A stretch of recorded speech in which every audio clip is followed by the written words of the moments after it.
Hello, everybody, and welcome back to the countdown of the top 100 best NASCAR Cup Series races of all time.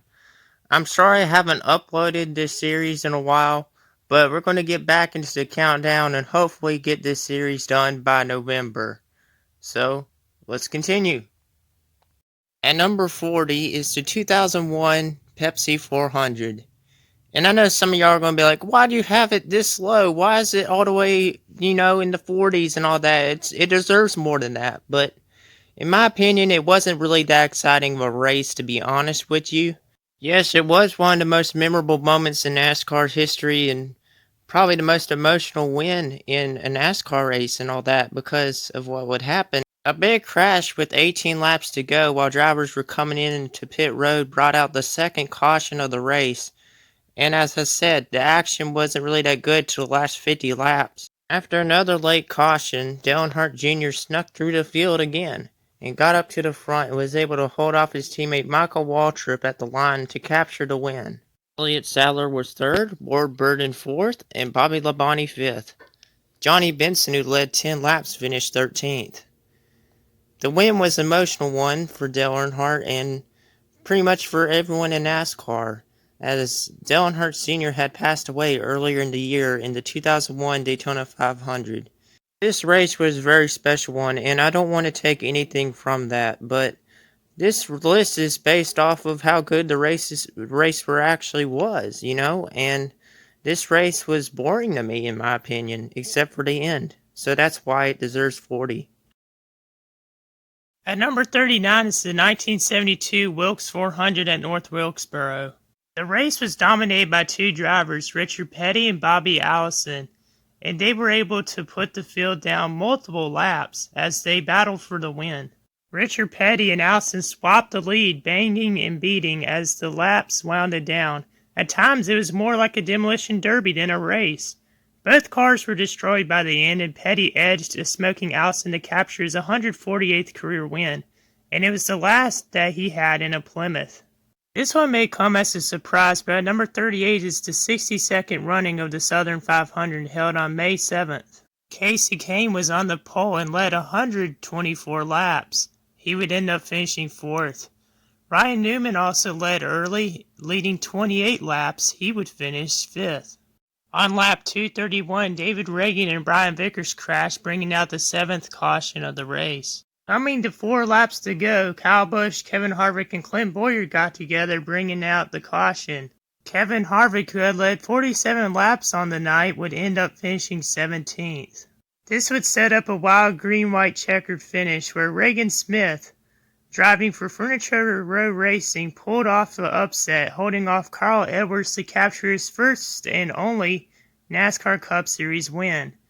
It was also the first for Furniture Row Racing. The win was very special, and Regan Smith's win was one of the greatest upsets in NASCAR history. After the race, Kevin Harvick and Kyle Busch got into a post-race altercation, ending up with Kyle Busch putting Kevin Harvick's car into the inside wall of pit road.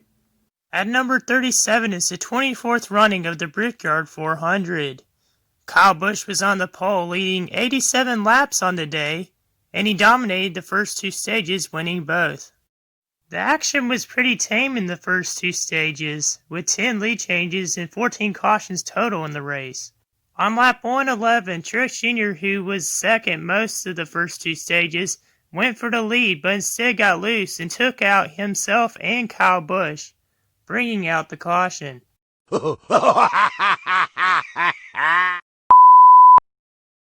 With 11 laps to go, a hard crash involving Eric Jones, Clint Bowyer, and Kurt Busch brought out another caution.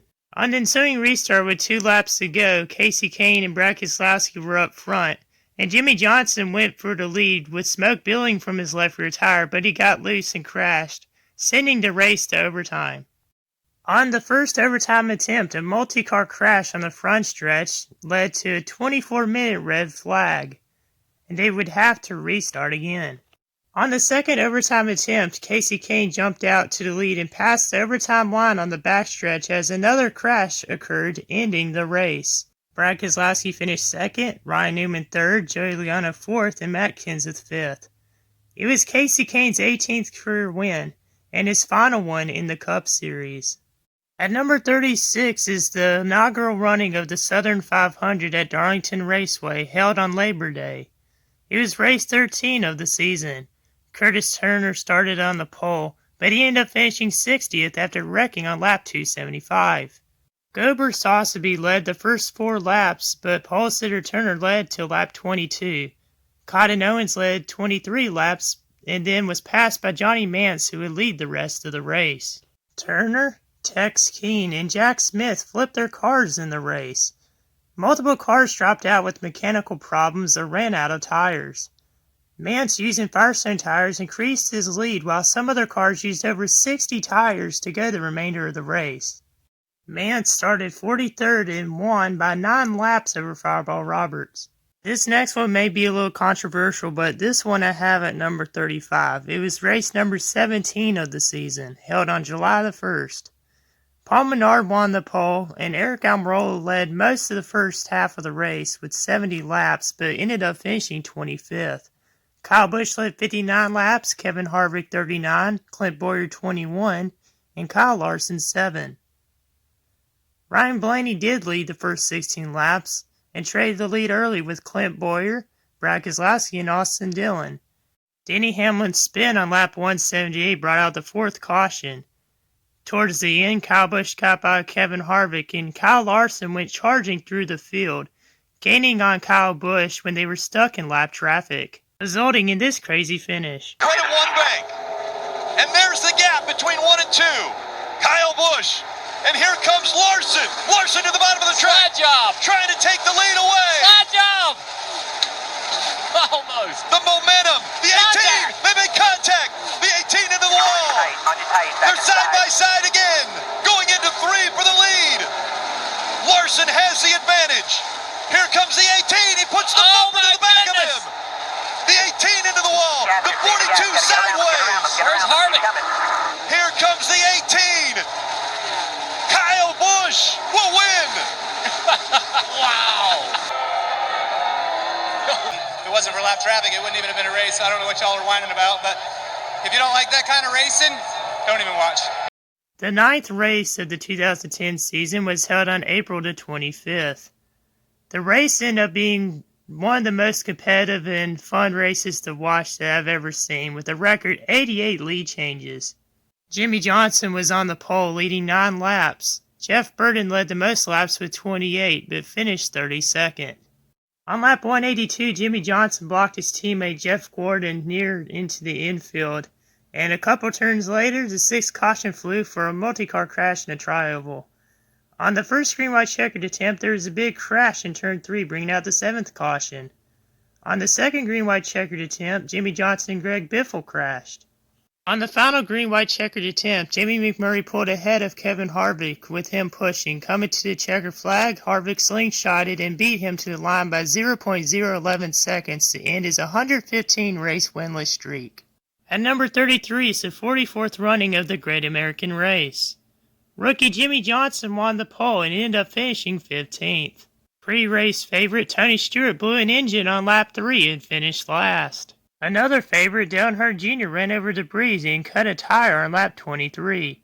Despite the problem reoccurring, he actually made it back up to the top 10, but was involved in a big one, finishing 29th. On lap 148, a bad block by Kevin Harvick on Jeff Gordon resulted in the big one, collecting 18 cars and bringing out the 6th caution of the race. On a restart with 5 laps to go, a multi-car crash in a tri-oval brought out the caution. And while that was happening, Jeff Gordon tried to block Sterling Marlin for the lead, but Gordon was spun into the grass. The move caused some damage to Marlin's car, and he attempted to fix it under the red flag, which is a major no-no. You can't work on your car under the red flag. This cost Marlin, and he was penalized, having to restart at the rear of the field, giving Ward Burton the lead. Burton held off Elliott Sadler and 1986 500 winner Jeff Bodine to capture his 5th career win. It was the first 500 win for Dodge since 1974. Burton would later go on to capture his last Cup Series win that season at New Hampshire. At number 32 is the 2017 first out of 500 at Martinsville Speedway. It was the first to finish under the newly installed lights. Joey Logano won the pole, led 59 laps. Brad Keselowski won the first two stages and led 108 laps. Kyle Busch was also up front all day, leading 184 laps. On lap 304, Kyle Larson's crash on the backstretch brought out the sixth caution. The ninth caution flew on lap 459 for a car long crash, which brought the field into pits for key pit stops, which Chase Elliott won the race off pit road. With 7 to go, Joey Logano blew a tire, setting up a wild restart with just 4 laps to go. Chase Elliott wins the lead, but was dumped by Denny Hamlin into turn 3, setting up an overtime finish. Elliott finished 27th. This set up a 2-lap sprint to the finish. Here's the call by Motor Racing Network. The race leader side by side. Kyle Busch to the inside, they bump. Truex tries to slide underneath them both, but can't do it. Busch to the back straightaway with the lead. Truex is there in turn 3. Here they come to the line, side by side for the win. Truex has never won a short track race. Will he do it today? No, he can't hold off Kyle Busch. Kyle comes across the line. He will win the first day of 500, and there's a massive crash behind them. Probably 30-plus cars have piled up here just past the start-finish line, including, well, everybody.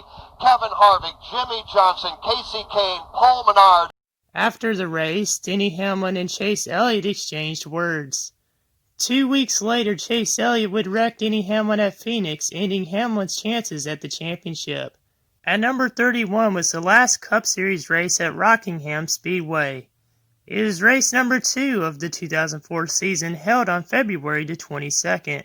On lap 2, Joe Ruttman was parked by NASCAR for not having a pit crew. Pole sitter Ryan Newman led the first 2 laps before being passed by Jamie McMurray, who led until the first caution waved on lap 40. Jeff Gordon, Matt Kenseth, and Newman swapped the lead in the early portion of the race. On lap 131, Jimmy Johnson and Ken Schrader's crash brought out caution number 3. Matt Kenseth dominated, leading 259 of 393 laps. On lap 265, Carl Long collided with Joe Nemechek and flipped down the backstretch multiple times. Long finished 38th. There was 15 lead changes in the race and 7 cautions.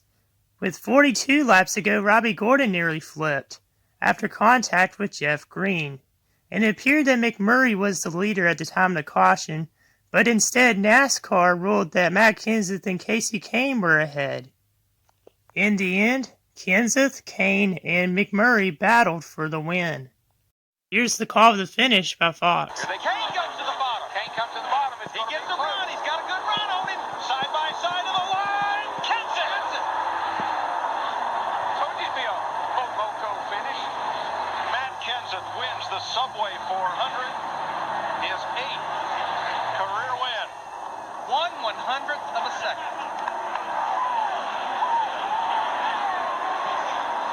Terlin Marlin finished 4th and Dale Earnhardt Jr. finished 5th. And that's going to wrap it up for part number 9. Thank y'all for watching, and comment down below if you agree with my list so far.